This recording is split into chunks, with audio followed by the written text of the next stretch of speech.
Today we will discuss intermediate second year commerce important questions for quick reason 2 marks. Commercial bill. Commercial bill is an unconditional written order duly signed by the drawer ordering a particular person, okay, drawee, to make a payment of a particular amount on a certain date. Okay, ఇక్కడ ఏంటంటే ఇద్దరు ఉంటారు. ఒకడు drawer, రెండవది డ్రాయి. ఓకేనా, వీడు ఏం చేస్తాడంటే డ్రాయర్ అంటాడు, వీడికి గూడ్స్ సేల్ చేస్తాడు. గూడ్స్ సేల్ చేసినప్పుడు వీడు ఏం చేస్తాడంటే డబ్బులు ఇవ్వకుండా వీడికి ఒక పేపర్ ఇస్తాడు. పలానా డేట్ రోజు నేను పే చేస్తా అని చెప్పేసి వీడికి ఇస్తారు. ఓకేనా, దాన్ని బిల్ అంటారు. బిల్ లేదా దాన్ని కమర్షియల్ బిల్ అంటారు. ఆమె క్లియర్? సో ఎవడైతే గూడ్స్ సేల్ చేశాడో వాడిని డ్రాయర్ అంటారు. ఎవడైతే బిల్ యాక్సెప్ట్ చేశాడో వాడిని డ్రాయి అంటారు. ఆమె క్లియర్? That's enough. అది రాసేయండి చాలు. Next, mutual funds. Mutual fund is the different kind of investment techniques which pools or gather money from various investors and invest such money in company stock, bonds, government instruments. So different people దగ్గర నుంచి investment collect చేయడానికి use చేసే ఒక ఇన్స్ట్రుమెంట్ని mutual funds అంటారు. So ఇట్లా collect చేసిన దీన్ని డిఫరెంట్ వాటి దగ్గర ఇన్వెస్ట్ చేస్తారు. వాళ్ళు దేని దగ్గర? కంపెనీ స్టాక్లో కానీ, బాండ్స్లో కానీ, గవర్నమెంట్లో కానీ వస్తుంది. గవర్నమెంట్ సెక్యూరిటీలో ఇన్వెస్ట్ చేస్తారు. దానివల్ల ఏమొస్తుంది? ప్రాఫిట్ వస్తుంది. ఆ వచ్చిన ప్రాఫిట్ని ఏం చేస్తారంటే ఎవరైతే మ్యూచువల్ ఫండ్స్ పర్చేజ్ చేస్తారో వాళ్ళకు ఆ ప్రాఫిట్ని, ఓకేనా, ఆ ప్రాఫిట్ని షేర్ చేస్తారు. అట్లా మ్యూచువల్ ఫండ్లో ఇన్వెస్ట్మెంట్ చేస్తే ప్రాఫిట్ వస్తుంది. ఓకే, దాన్ని కన్సిడరేషన్, ప్రతిఫలం అంటారు. Next, what you mean by lame duck? Lame duck అంటే కుంటిబాతు అని అంటారు తెలుగులో. ఏమంటారు? లేమ్ డక్ అంటే కుంటిబాతు. A bear, okay, said to be lame duck when he is not able to fulfill his promise and when his expected does not become true. Bearer agreed to sell some securities in a specific date but unable to do to unavailability of such security, okay, in the market. In this situation bearer suffers from like a lame duck. ఇక్కడ bulls, bears పేరుండదా? Bull అంటే ఎద్దు, bear అంటే ఏంటంటే ఎలుగుబంటి.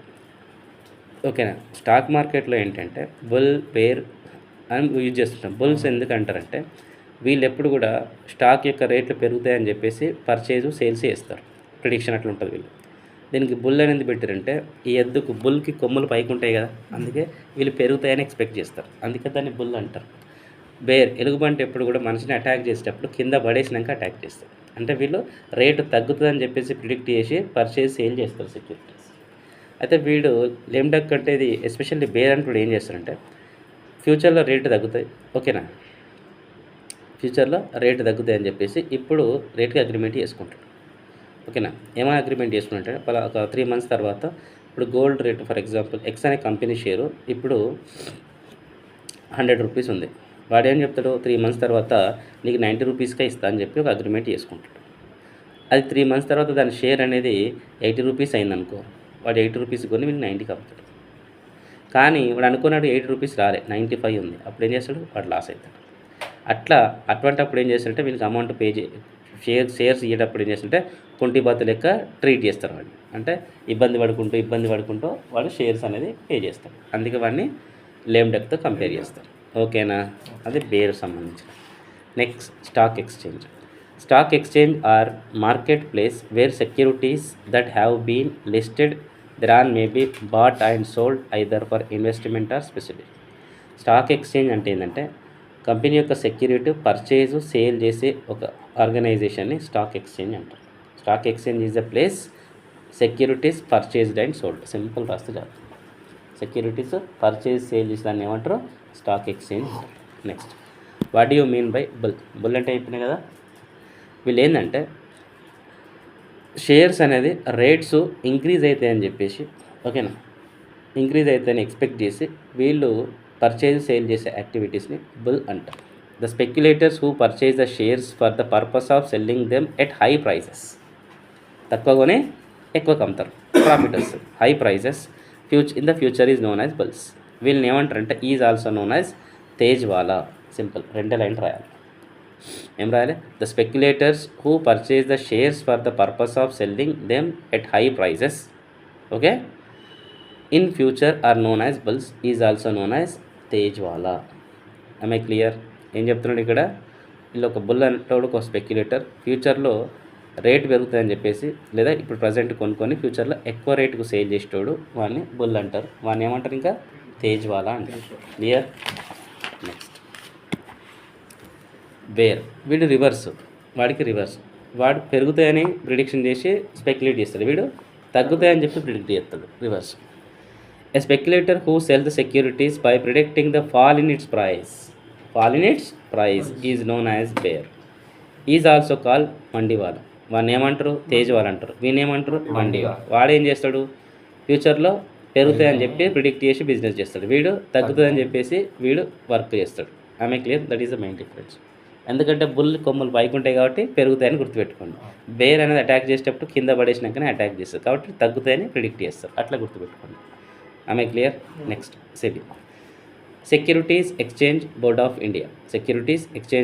India was setup in April 12, 1988. నా date of birth 88, అది గుర్తుపెట్టుకోండి. April 12, 1988 through an administrative order by the Government of India in order to regulate the working of stock exchange or secondary market.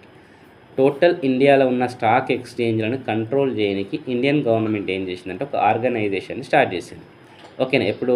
April 12, 1988. దాని పేరే SEBI. SEBI full form ఏంది? Securities exchange board of India, simple అంతే.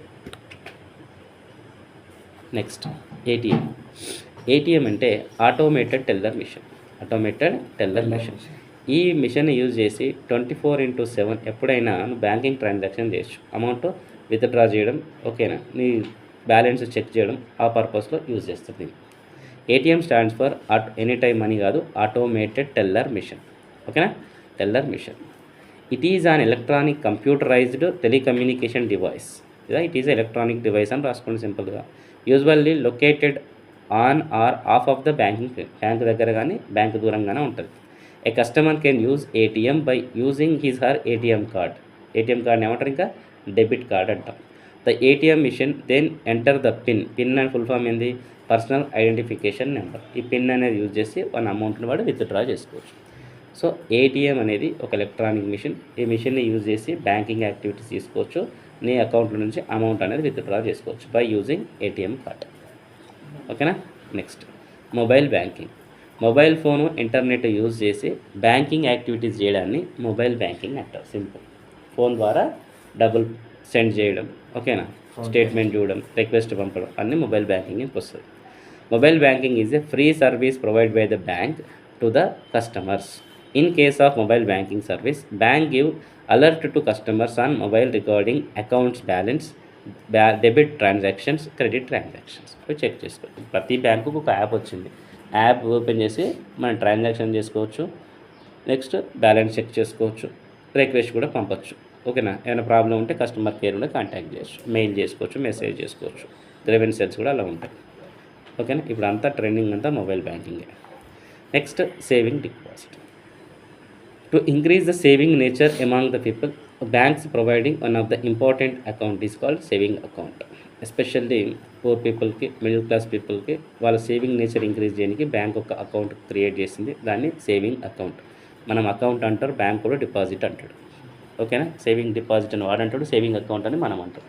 So దాని మీద కొంచెం rate of interest అనేది bank మనకి provide చేస్తుంది. అది మినిమం 4% ఉంటుంది. అది బ్యాంక్ టు బ్యాంక్ 4 to 6% కూడా ఉండొచ్చు. అది డిపెండ్ అపాన్ బ్యాంక్. ఒక్కొక్క బ్యాంకు ఒక రేట్ ఆఫ్ ఇంట్రెస్ట్ ఉంటుంది. సేవింగ్ అకౌంట్ ఓకే కదా? Next credit card is the strip card. అంటే ఒక మీరు కార్డ్ చూస్తే బ్యాక్ సైడ్ ఒక బ్లాక్ గీత ఉంటుంది ఇట్లా, ఓకేనా, దాన్ని స్ట్రిప్ కార్డ్ అంటారు. దాన్ని స్వైప్ చేసినప్పుడు ఏంటంటే నీ బ్యాంకింగ్ యాక్టివిటీస్ అనేది దాని ద్వారా చేయొచ్చు. ఓకేనా? అలా ఇన్బిల్ట్గా దాని డీటెయిల్స్ అనేది ఉంటుంది. అది స్వైప్ చేసినప్పుడు ఆటోమేటిక్గా నీ అకౌంట్ ఓపెన్ అవుతుంది. అది ఓపెన్ చేసిన తర్వాత నీ దాని ఉన్న ఒక లిమిట్ ఇస్తాడు క్రెడిట్ కార్డుకి బ్యాంక్ వాడు. అది అకౌంట్తో సంబంధం లేదు, ఒక క్రెడిట్ కార్డుకి ఒక లిమిట్ ఇస్తాడు. ఫర్ ఎగ్జాంపుల్ నా దగ్గర ఒక క్రెడిట్ కార్డు ఉంది. ఏం ఉంది? ఇండస్ ఇండ్ బ్యాంక్ క్రెడిట్ కార్డు ఉంది. నాకు ఇండస్ ఇండ్ బ్యాంక్లో అకౌంటే లేదు నాకు, కానీ క్రెడిట్ కార్డు ఉంది. వర్త్ ఎంత? 1 lakh ఉంది. ఓకేనా? అది లిమిట్ ఇస్తాడు. అది నేను స్వైప్ చేయగానే నాకు పాస్వర్డ్ అడుగుతుంది. నేను పాస్వర్డ్ ఎంటర్ చేసిన తర్వాత ఆటోమేటిక్గా నా అకౌంట్ లాగిన్ అవుతుంది. ఎందుకంటే ఆల్రెడీ దానిలో ఇన్బిల్ట్గా సాఫ్ట్వేర్ రెడీ చేసి పెడతారు అలా. సో నా డీటెయిల్స్ నేను పాస్వర్డ్ కన్ఫర్మేషన్ ఇవ్వగానే నాకు ఒక పేమెంట్ చేయాలి. నేను డీమార్ట్కి వెళ్ళిన ఒక 5,000 నేను పర్చేజ్ చేశాను. పిన్ ఎంటర్ చేయగానే ఆటోమేటిక్గా అప్రూవల్ వచ్చేస్తుంది, అమౌంట్ కట్ అయిపోతుంది. వాడు ఏం చేస్తాడంటే ఒక టైం ఇస్తాడు, 45 days to 50 days, అది depend upon bank to bank. మిగిలిన 30 to 40 days టైం ఉంటుంది. ఆ టైంలో మళ్ళీ రీపే చేస్తే ఇంట్రెస్ట్ అనేది పడదు. కొన్ని లైఫ్ టైం ఫ్రీ ఇస్తారు, కొన్ని యాన్యువల్ చార్జెస్ పడతాయి, అది కార్డుని బట్టి, దాన్ని బట్టి ఫెసిలిటీస్ కూడా ఇస్తాడు. ఓకేనా. ఇప్పుడు నేను ఏం చేశాను, ఒక వాషింగ్ మిషన్ కొన్నా, ఎంత 35,000 పెట్టి కొన్నా. ఓకేనా. బట్ నా శాలరీ 35,000, ఒకటేసారి నేను కడతానా? కట్టలేను కదా. అప్పుడు దాన్ని ఏం చేసుకోవచ్చు, అవసరమైతే ఈఎంఐలోకి మార్చుకోవచ్చు. ఈఎంఐ అంటే ఈక్వల్ మంత్లీ ఇన్స్టాల్మెంట్ అంటారు. ఏమంటారు? Equal monthly installment. దాన్ని ఏం చేస్తా, ఈఎంఐ వచ్చేసి మంత్లీ 2,000 అట్లా పెట్టి ఎన్ని మంత్స్ అయితే అన్ని మంత్స్ నేను పెట్టుకుంటాను. 2,000 అంటే నాకు సింపుల్గా కట్టవచ్చు. అట్లా ఒక్కసారి పే చేసుకోవచ్చు. ఈఎంఐలో మార్చినప్పుడు నామినల్ ఛార్జెస్ 1% అట్లా ఛార్జ్ చేస్తాడు, అది కలిపి కట్టేసుకుంటే అయిపోతుంది. ఆమె క్లియర్. సో అది credit card. Once I repeat, credit card is a strip card provided by the bank when allows their customers to purchase the goods whenever he wants to pay the amount later. దానికి limit ఇస్తాడు, నువ్వు use చేసుకోవచ్చు, తర్వాత pay చేసుకోవచ్చు. Next cash credit, same like credit card. But ఇక్కడ card ఇయ్యాడు, నీకు ఒక account create చేసి నీ అకౌంట్లో అమౌంట్ వేస్తాడు. నువ్వు ఎప్పుడైతే విత్డ్రా చేస్తావో ఆ డేట్ ఆఫ్ విత్డ్రా నుంచి వాడు ఇంట్రెస్ట్ ఛార్జ్ చేస్తాడు. ఇప్పుడు 1 lakh లోన్ తీసిన, నువ్వు 1 lakh లోన్ తీసుకుంటే 1 lakh ఆ రోజు నుంచే ఇంట్రెస్ట్ పడుతుంది. కానీ క్యాష్ క్రెడిట్లో ఏం చేస్తారంటే వాడు అకౌంట్ క్రియేట్ చేసి 1 lakh నీ అకౌంట్లో వేస్తాడు. నేను ఈరోజు అవసరం 10,000 ఉంది, ఈ రోజు నుంచి ఆ 10,000కి ఇంట్రెస్టే పడుతుంది.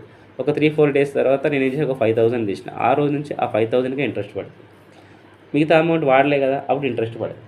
అది బెనిఫిట్. ఎప్పుడైతే వాడతామో ఆ డేట్ నుంచే ఇంట్రెస్ట్ పడుతుంది, అది cash credit. Cash credit is one of the facility which is provided by the bank wherein the borrower is allowed to withdraw the amount up to a particular limit. ఓకేనా, దానికి limit ఇస్తాడు.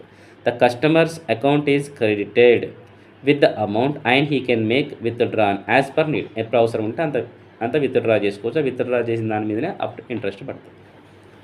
మామూలుగా loan తీస్తేనేమో ఆ రోజు నుంచే మొత్తం interest పడుతుంది. ఇక్కడ బెనిఫిట్ అది, ఇంట్రెస్ట్ సేఫ్. ఓవర్ డ్రాఫ్ట్ అంటే నీ బ్యాంకులో ఉన్న అమౌంట్ కంటే ఎక్కువ విత్డ్రా చేసావు. 1 lakh ఉంది, 1.5 lakh విత్డ్రా చేశావు, దాన్ని ఓవర్ డ్రాఫ్ట్ అంటారు. ఇది అందరికీ ఇవ్వరు, కమర్షియల్ పర్పస్ ఓన్లీ బిజినెస్ వాళ్ళకే ఇస్తారు, వాళ్ళకి కరెంట్ అకౌంట్ ఉంటుంది కాబట్టి. ఓకేనా. సో పేమెంట్లు ఈజీ కానీ ఒక లిమిట్ వాళ్ళకి ఇస్తారు, ఆ లిమిట్ వరకు ఎక్స్ట్రా అమౌంట్ కూడా వాళ్ళు యూజ్ చేసుకోవచ్చు. దాన్ని ఓవర్ డ్రాఫ్ట్ అంటారు. దానికి ఇంట్రెస్ట్ ఛార్జ్ చేస్తారు, తర్వాత అమౌంట్ ఇంట్రెస్ట్ ఉంటూ పే చేయాల్సి ఉంటుంది. Over draft is a temporary arrangement made by the bank for current account holders. Current account ఎవరికి ఇస్తారు? బిజినెస్ వాళ్ళకి ఇస్తారు.